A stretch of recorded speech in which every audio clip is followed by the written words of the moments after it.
Olá, sou o pastor Sena e é um prazer estar aqui para compartilhar com você uma palavra de Deus que eu tenho certeza que vai abençoar a sua vida. Eu quero falar com você sobre proteger os pensamentos. Isso mesmo, proteger os pensamentos. E um exemplo que eu tenho nas Escrituras, o melhor exemplo de todos, é o exemplo de Jesus. Sim, Jesus protegeu a sua mente de tantos ataques, de tantas coisas que se levantaram contra ele para que ele não cumprisse o propósito para o qual ele foi designado a cumprir. E hoje nós estamos vivendo dias tão terríveis, onde a nossa mente, os nossos pensamentos são também bombardeados por tantas coisas. Estamos vivendo um tempo onde as pessoas estão com crises de ansiedades, com temor, com síndromes, com pavor. E é necessário, então, aprendermos um pouco com a palavra de Deus e com o mestre dos mestres sobre proteger os nossos pensamentos, para que o propósito de Deus se cumpra na nossa vida.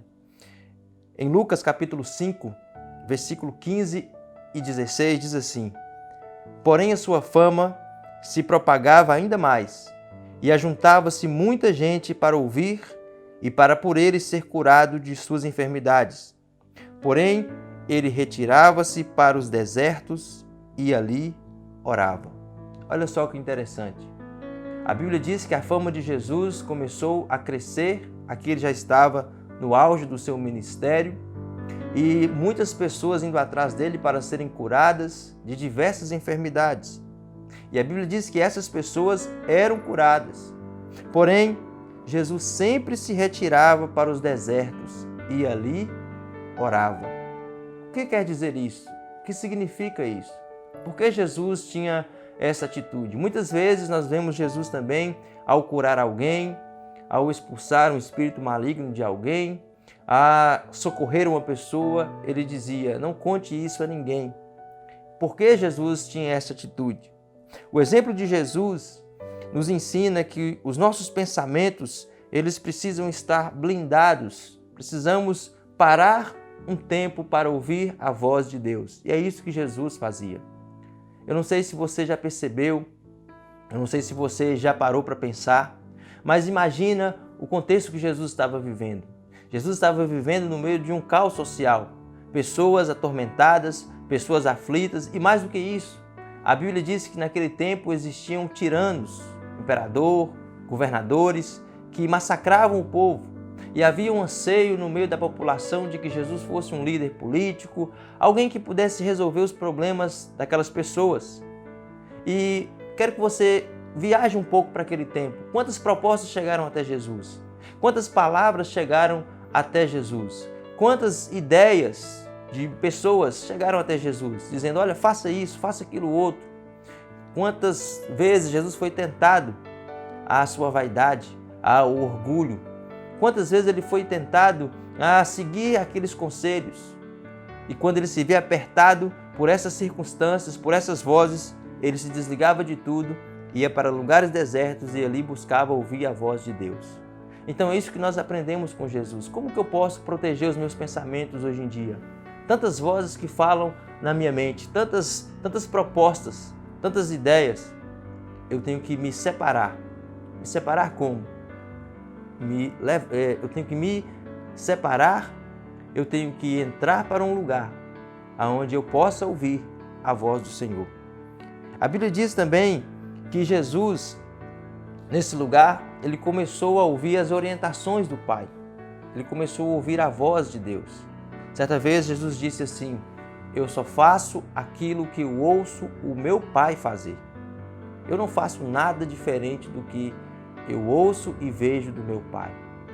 Sabe, quando Jesus conseguiu vencer essa guerra na sua mente, nos seus pensamentos, ele começou a influenciar pessoas por onde ele passava. E no mundo que nós vivemos, fica essa pergunta: como não ser influenciado? Hoje nós temos tantos jovens influenciados por tantas coisas negativas. Nós estamos vivendo um mundo onde nós somos também influenciados por uma cultura ou por um sistema que sempre quer fazer a vontade da carne ou a vontade dos pensamentos e não a vontade de Deus. Como então vencer isso? Como deixar de ser influenciado e começar a influenciar, tendo essa vida onde eu me separo, onde eu me dedico a ouvir a voz do Senhor? Uma das coisas que mais marcaram o ministério de Jesus foi a sua vida de oração. Os discípulos chegaram para ele certa vez e disseram: Senhor, ensina-nos a orar. Porque eles viram essa prática em Jesus. Por que Jesus fazia isso? Porque ele queria estar conectado ao Pai, ouvir a voz de Deus e que aqueles pensamentos de Deus fossem os seus pensamentos. Ou seja, ele estava blindando os seus pensamentos para que o mundo não ditasse aquilo que ele iria fazer, mas o céu iria ditar aquilo que ele iria fazer. Jesus nos dá um caminho muito claro. Mateus 6,6, ele diz: vá para o secreto, e o teu Pai, que te vê secretamente, ele vai te recompensar publicamente. Sabe, esse é o lugar talvez mais difícil para que eu e você esteja, porque nós não queremos esse tempo, não queremos essa experiência, nós queremos as recompensas, nós queremos que Deus nos abençoe, mas nós não queremos parar, nós não queremos ir para os lugares desertos, nós não queremos ter uma experiência de intimidade e ouvir a voz do Pai. Jesus disse: olha, para tudo que você está fazendo, desliga um pouco do seu ativismo, dessa correria, das vozes que estão falando ao seu ouvido e escuta o meu Pai. O meu Pai está te vendo, Ele te vê secretamente e Ele vai te recompensar. Quero te dizer uma coisa que arde no meu coração. Essa experiência é para todos vocês, é para todos nós, é para mim.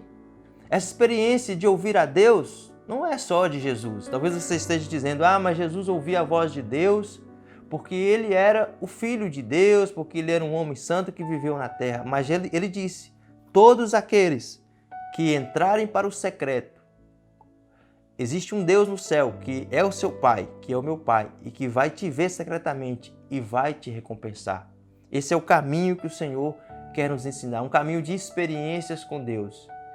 Não tem nada a ver com religiosidade, com rituais, com regras, nada disso. Tem a ver com intimidade, ouvir a voz de Deus no íntimo do seu ser. E assim Deus vai começar a te recompensar publicamente. A Bíblia diz que muitos religiosos naquele tempo até oravam, mas oravam de forma errada. Iam para as esquinas, iam para as praças para serem vistos, elogiados pelos homens. E Jesus está dizendo: não é religião, não é ritual, não é aquilo que os homens estão observando, mas é uma intimidade entre você e o seu Pai. Então, proteja a sua mente do medo, da ansiedade, das propostas, das ideias que são contrárias à vontade de Deus. Alinhe a sua vida, busque ouvir os céus. Saia dos lugares, não dos lugares físicos propriamente dito, mas saia dos lugares onde você não consegue ouvir a Deus e entre para esse lugar onde Jesus diz que ali secretamente o teu Pai te vê. E com certeza o Senhor vai fazer algo tremendo na sua vida. É com essa palavra que eu quero te abençoar. E eu quero dizer para você, existe um Pai que está te vendo agora. Saia de tudo que você está fazendo, larga tudo que você está fazendo e pare um tempo para ouvir a voz do seu Pai. Ele vai te recompensar, Ele vai te abençoar. Fica aqui o meu abraço, que Deus te abençoe através dessa palavra. Essa palavra estará disponível completa no YouTube, esse canal, que vai abençoar a sua vida. Se você ainda não é inscrito, você pode se inscrever e também curtir. E eu tenho certeza que muitas pessoas podem ser alcançadas também através desse vídeo que você vai compartilhar aí com a sua família, com seus amigos. Deus te abençoe, um grande abraço e fique com Deus.